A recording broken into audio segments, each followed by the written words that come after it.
So President Obama supposedly had to listen to a rant from Ed Schultz, face to face. That's really interesting. So it's according to a new book called The Message from Richard Wolffe. Quote, Ed Schultz sat listening to others opine before ripping into, Richard Wolffe's words, ripping into an impassioned plea for the president to stand up and fight.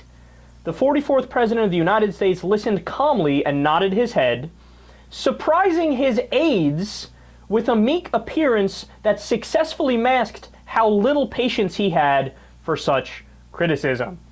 So I had no idea about this, and honestly I still don't know whether or not it's true or false, because this is the only source I've heard it from, and everything I've seen seems to contradict this. But granted, I've only seen the public persona of the president. I don't know what he's like behind closed doors.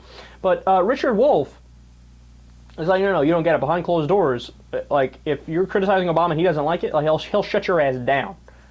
And just every once in a while you can see that when he had a good debate, for example, whether it be with McCain or with Romney. Like, he had some zingers. He shut him down. Remember when Romney said the thing about, we have the Navy smaller today? And Obama's like, yeah, hey, bitch. That's because we have less horses and bayonets, too. That's because the Navy is not as, doesn't have as much utility today as it did in the year 1876. What are you, fucking stupid? He didn't curse and everything, but he shut him down, right? So maybe behind closed doors he is like that. Well, apparently he just sat there and shut up and shook his head while Ed Schultz was ripping into him and telling him to actually fight the Republicans and to be more progressive.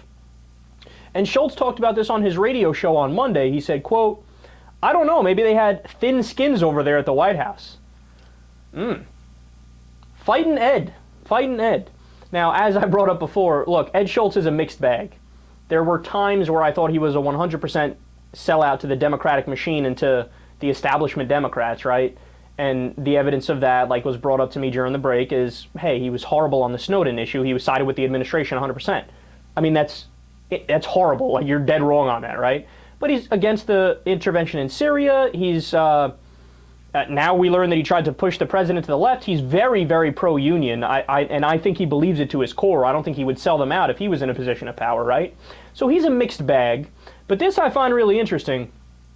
And Wolffe also said the president would be furious every time the New York Times wrote a critical op-ed about him. Quote, after each negative editorial, the president would summon his communications team to discuss the critical coverage. It was a deeply unpleasant experience for his staff, who bore the brunt of the presidential outbursts. So again, he's trying to say, look, Obama, when he's angry, he could show it. And finally, Obama actually tried to call Andy Rosenthal, who edited the editorial page on the Times. And nobody on his staff had the number. So he's like, for fuck's sake, I got to talk to this guy. They're writing all these scathing articles and they're wrong. I want to talk to them about it, right? So Obama suggested, look, why don't you just call the main line?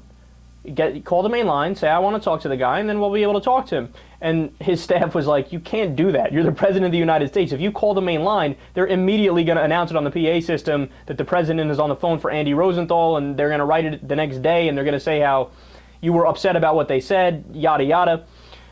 So they eventually found out how to get in touch with this guy, and Obama talked to him. But, I mean, there's a couple different things to take away from all this, right? One of them is that while Ed Schultz is still wrong on many issues, he has a good side as well, right? And the other side of this is, you know, I'm so tired. That's classic Obama, right? Like, if he gets criticism from the right, he bends to it. But if he gets criticism from the left, like the New York Times op-ed page occasionally, he calls and lashes out at them and says, how dare you? You're supposed to be on my side no matter what. Yeah, but wait a second. You are supposedly a progressive. Can you be progressive, please?